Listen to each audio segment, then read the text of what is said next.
Bismillahirrahmanirrahim. Assalamualaikum warahmatullahi wabarakatuh. Anak-anak sekalian, kita berjumpa kembali dalam pelajaran PKN. Ya, mudah-mudahan hari ini dan seterusnya kita selalu diberikan kesehatan oleh Allah Subhanahu wa taala.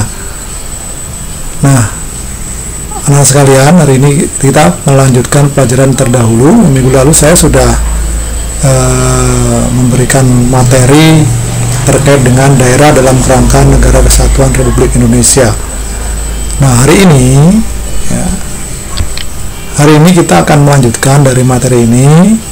Kalau minggu lalu kita sudah bahas mengenai bagaimana negara kita ini terbentuk, ya, Negara Kesatuan Republik Indonesia ini terbentuk, mulai dari penjajahan, kemudian seluruh dari bangsa dan seluruh pejuang bangsa Indonesia ini merebut kemerdekaan dari penjajah. Yang terakhir adalah penjajahan Jepang. Nah, kemudian kemarin juga sudah saya bahas bagaimana makna proklamasi dari sisi aspek hukum, historis, sosiologis, kultural, politis, dan spiritual. Kemudian minggu kemarin saya kasih tugas terkait dengan daerah, ya, otonomi daerah. Ini kan diatur dengan Undang-Undang Nomor 23 Tahun 2014 dan diubah dengan Undang-Undang Nomor 2 Tahun 2015. Kenapa otonomi daerah? Karena memang negara kita terdiri dari banyak provinsi. Di Indonesia ini kan ada 34 provinsi yang menjadi wilayah dari Negara Kesatuan Republik Indonesia. Nah, di dalam provinsi nanti kan ada kota, ada kabupaten, sehingga semua itu nanti menjadi pendorong kemajuan pembangunan bangsa yang dilakukan oleh daerah, sehingga negara itu nanti menjadi maju. Oleh karena itu peran daerah diperlukan dalam hal ini, ya. Nah, kita lanjut saja, nanti kita pada pertemuan ini kita bahas mengenai peran daerah. Ini yang kemarin ini sudah kita tugaskan kepada kalian semua, ya. Mudah-mudahan kalian tidak salah menjawabnya karena sudah tertulis di dalam Undang-Undang Nomor 23 Tahun 2014 dan diperbarui dirubah dengan Undang-Undang Nomor 2 Tahun 2015. Anda tinggal baca saja, ya, nanti di undang-undang itu ada semua. Nah, bagaimana peran daerah ketika negara ini sedang dalam berjuang? Bagaimana peran daerah, setiap daerah itu ketika kita masih dijajah oleh Belanda, dijajah oleh Jepang. Yang kalian tahu, Belanda itu menjajah kita selama 350 tahun, ya, dalam sejarah seperti itu.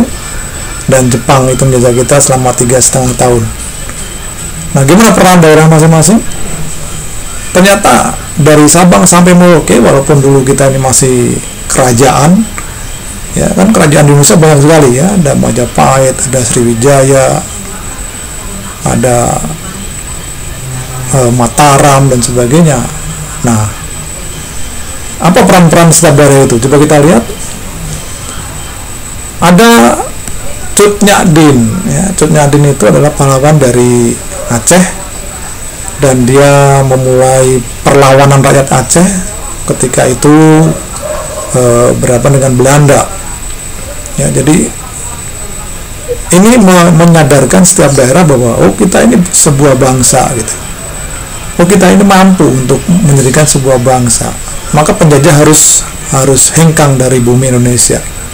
Maka penjajah harus pergi dari Indonesia. Nah, di Aceh itu dipimpin oleh seorang pahlawan perempuan, ya, namanya Cut Nyak-Dien.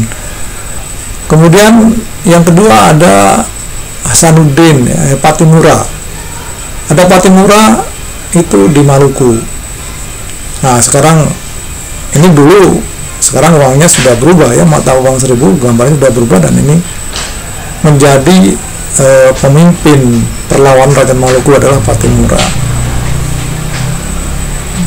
Kemudian Raja Sisingamangaraja 12, ini di Sumatera Utara, di Medan. Ini juga berperan dalam rangka merebut kemerdekaan. Jadi perjuangan itu tidak per daerah-daerah sebenarnya, ya. tetapi setiap daerah punya peran, dan karena penjajahan Belanda itu begitu masif di mana-mana, maka setiap daerah punya peran sendiri-sendiri gitu ya, tetapi tetap dalam kerangka negara kesatuan Republik Indonesia. Kemudian di Jawa itu ada Pangeran Diponegoro, ada Sultan Agung ya. Diponegoro itu ada di Jogja, waktu itu di Jawa Tengah ya. Ada Sultan Agung. Kemudian ada di Banten itu ada Sultan Ageng Tirtayasa. Nah itu juga di Pulau Jawa begitu banyak ya. Pangeran Jenderal Sudirman itu ada di Purwokerto. Nah semuanya punya peran masing-masing dalam rangka memperebut kembali apa yang sudah diambil oleh penjajah. Kemudian ada Sultan Hasanuddin ini di Sulawesi. Disadari betul bahwa negara Nusantara ini dulu sebelum merdeka, sebelum namanya Indonesia itu kan namanya Nusantara ya, Nusa Antara ya, jadi ada pulau-pulau yang dipisahkan oleh laut, tetapi semuanya menjadi satu ya, makanya sebutannya kan jelas Bhinneka Tunggal Ika. Nah Hasanuddin ini melakukan perlawanan dengan dibantu oleh seluruh rakyat dari Sulawesi. Kemudian berikutnya adalah Antasari, ini perlawan rakyat di Kalimantan. Nah ini kan luar biasa.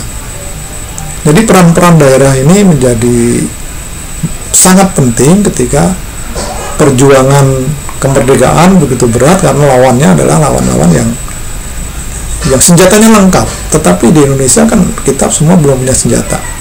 Jadi kalau dalam sejarah dulu disebutkan hanya dengan modal bambu runcing saja, nah itulah senjata yang dimiliki oleh kita semua. Sedangkan Belanda, Jepang itu sudah menggunakan senapan, gitu, bahasa kita bedil.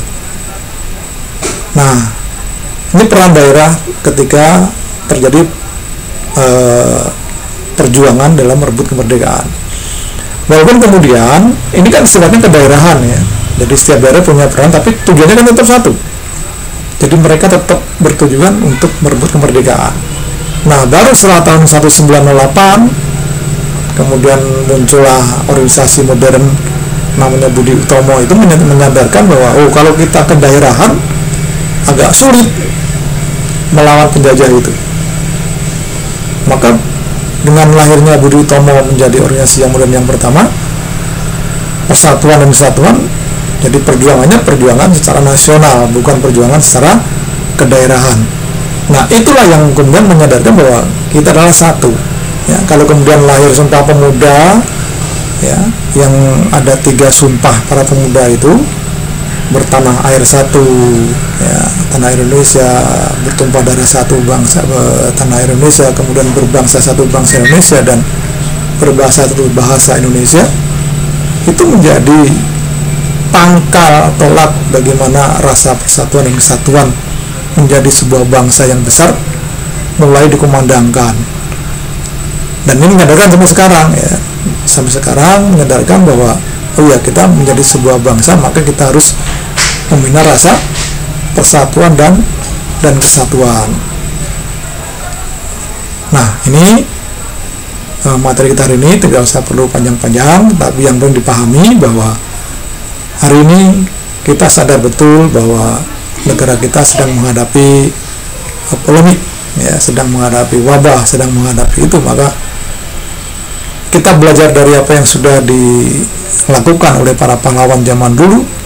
Kalau mereka berjuang mengorbankan jiwa dan raga, tenaga ya, semuanya untuk kemerdekaan, mereka bersatu padu ya, tidak ada rasa iri dan sebagainya.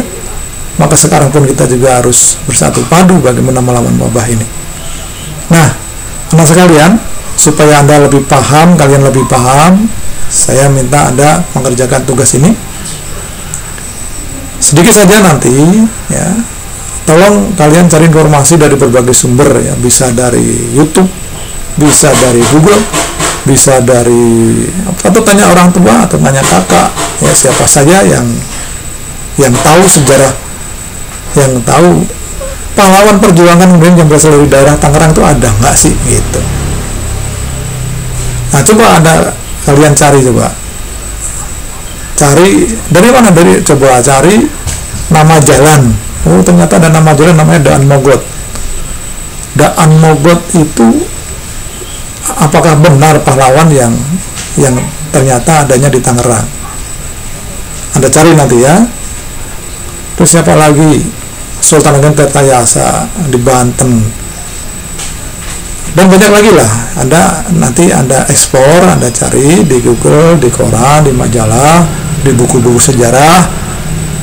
Nah, Anda tulis di kertas, sebutkan identitasnya, apa yang pernah dilakukan dalam ikut serta memperjuangkan kemerdekaan Indonesia, terutama di daerah Tangerang. Saya yakin banyak pahlawan ya, apalagi Tangerang ini adalah daerah pinggiran dari ibu kota negara, ya, pinggiran dari Jakarta. Pasti banyak pahlawan yang berjuang untuk membantu terbentuknya sebuah negara baru yang namanya negara Indonesia. Ya, itu saja hari ini. Mudah-mudahan kalian diberi kesehatan. Nanti kalau sudah selesai tugasnya difoto dan dikirimkan pada wali kelas. Terima kasih. Assalamualaikum warahmatullahi wabarakatuh.